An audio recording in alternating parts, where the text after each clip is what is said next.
बन करके आए हैं। हमारे सबसे बड़े सरकार जिनकी यह सारी सृष्टि है, जो सबके जगतपति हैं, वो जगत के पति, जगत के पिता, एक साधारण अपने पुत्र के यहाँ पुत्र बन के आए। राजा दशरथ जी भी तो पुत्र ही हैं, सबके पिता हैं। क्योंकि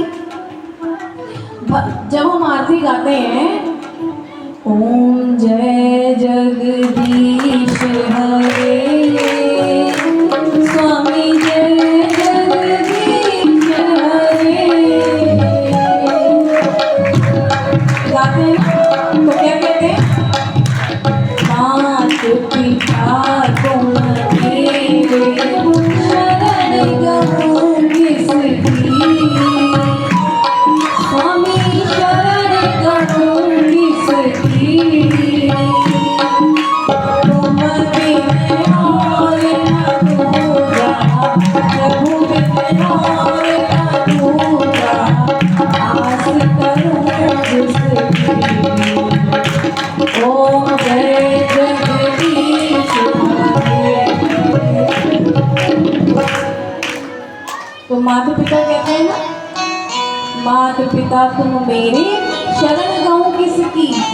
तो सबके माता पिता हैं और माता पिता होकर के भी स्वयं पुत्र बन करके आए हैं, इसीलिए कि राजा दशरथ का प्रेम है।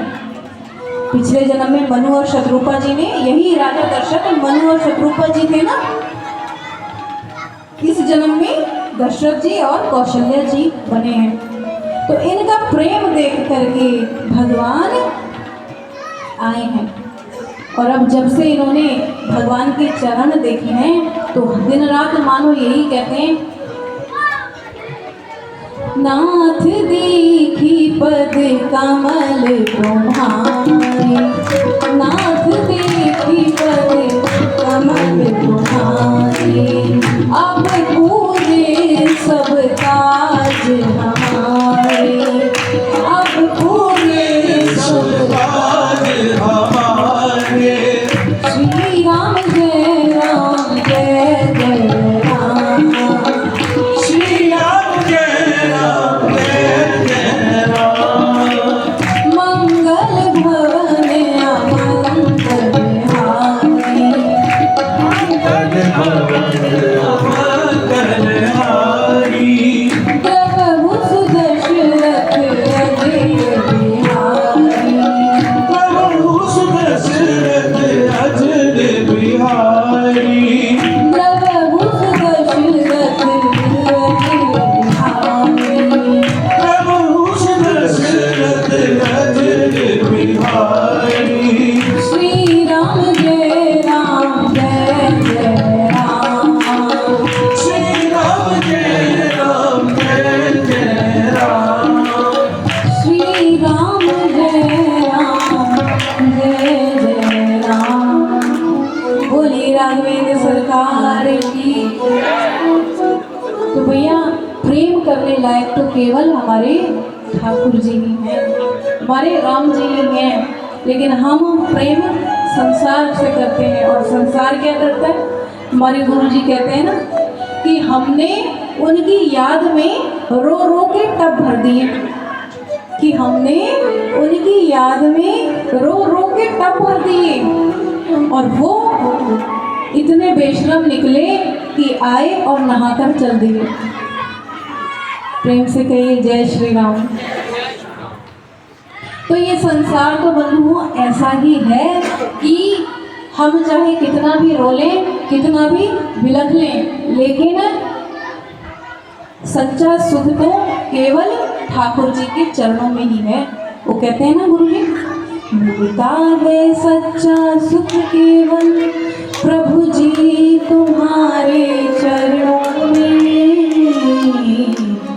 मिलता है सच्चा सुख केवल हरि जी तुम्हारे चरणों में।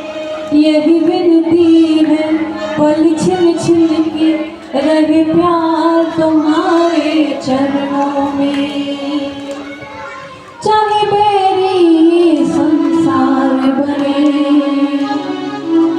चाहे मौत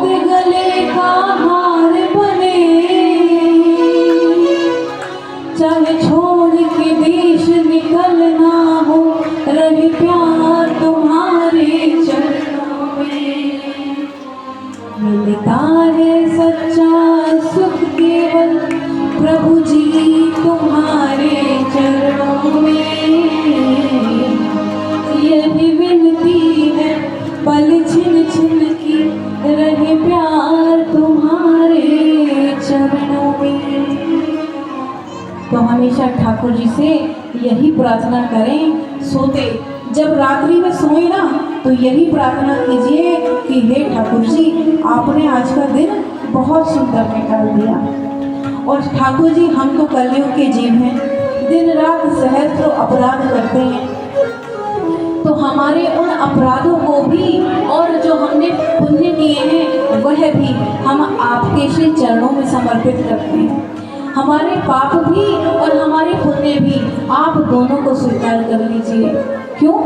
क्योंकि ठाकुर जी सब स्वीकार करते हैं। जिस समय हमारे गोविंद ने पूतना उद्धार किया था, आपको याद है ना, तो ठाकुर जी ने क्या किया, पूतना विष लगा करके आ गई अपने स्तनों में। ठाकुर जी ने सबसे पहले तो दूध पिया, फिर उसके पुण्यों को पिया और फिर पापों को पिया। तो ठाकुर जी पुण्य और पाप दोनों ही भक्षण करते हैं, सब स्वीकार करते हैं, बशर्ते हम देने वाले बनने चाहिए।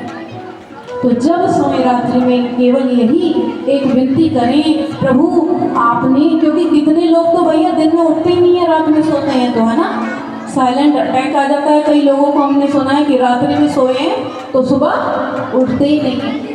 तो ठाकुर जी से यही प्रार्थना करो कि प्रभु आपने सुंदर दिन बिता दिया, अपने चरणों में लगा लिया, और अब प्रभु हम रात्रि में, क्योंकि जब हम रात्रि में सोते हैं तो हमें अपनी सुध रहती है, तो हम नित्य रोज मृत्यु के मुख में जाते हैं बंधु।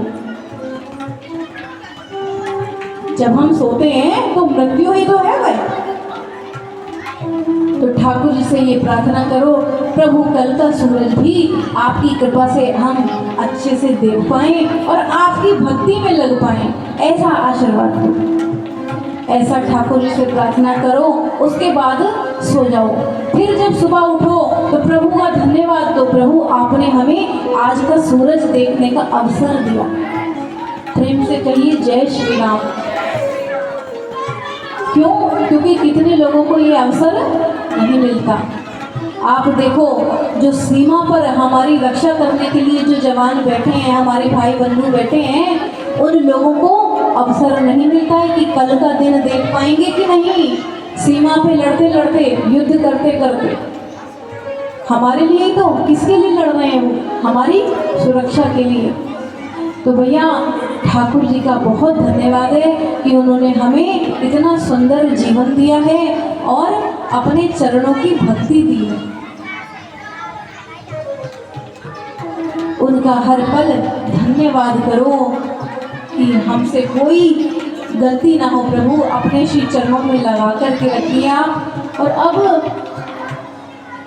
विश्वामित्र जी ने मांगा है और राजा राम जी को और लक्ष्मण जी को मांगा है, लेकिन दशरथ जी नहीं देते हैं। कहते हैं प्रभु आप सब कुछ मांग लो पर मैं इन दोनों को नहीं दे पाऊंगा। जब ये कह दिया तो गुरुदेव वशिष्ठ ने बहुत प्रकार से समझाया है कि राजन आप अपने दोनों पुत्रों को दे दो, इसी में तुम्हारा कल्याण है। जब बहुत प्रकार से समझाया तब फिर बहुत अति आदर दो तने बुलाए, तब बहुत आदर से राम और लक्ष्मण जी को दशरथ जी ने बुलाया है, बहुत आदर से कि मेरे प्यारे पुत्रों आओ। और ये देखो अब से ये तुम्हारे पिता हैं। कौन? विश्वामित्र जी, गुरुदेव विश्वामित्र जी। अब से यही तुम्हारे पिता हैं और इनका पूरा आदर करना है तुम्हें। जो ये कहें इनकी आज्ञा को सिरोधार करना है। अपने पिता की बात मान करके गुरुदेव के साथ राम जी और लक्ष्मण जी माता का आशीर्वाद लेकर के चल दिए हैं। चलते चलते अब भगवान को ले तो लिया है विश्वामित्र जी ने, लेकिन मार्ग में सोचते हैं कि ये इतने सुकुमार राजकुमार हैं, क्या ये ताड़का का सुबाहु का वध कर भी पाएंगे कि नहीं। प्रेम से कहिए जय श्री राम। तो वो सोचते हैं कि क्या ये कर भी पाएंगे कि नहीं, क्योंकि वह तो राक्षस हैं और ये इतने कोमल कोमल अंग वाले दोनों राजकुमार हैं, और अभी तो इनकी कोई उम्र भी नहीं है, आयु भी अधिक नहीं है, छोटी सी आयु है 10-11 के आसपास। जो ये विचार कर रहे हैं, अच्छा उधर राम जी भी देखो, भगवान भी लीला करते हैं। भगवान उछल उछल के कभी किसी फूल को छूते हैं और कभी किसी फूल को, कि अरे वाह देखो देखो लखन ये कितना सुंदर पुष्प है, अरे देखो लखन उस पुष्प पर कैसी सुंदर तितली मंडरा रही है। ठाकुर जी भी थोड़ा सा आँख में चोली खेलते हैं विश्वामित्र जी के साथ कि जब तुम्हारा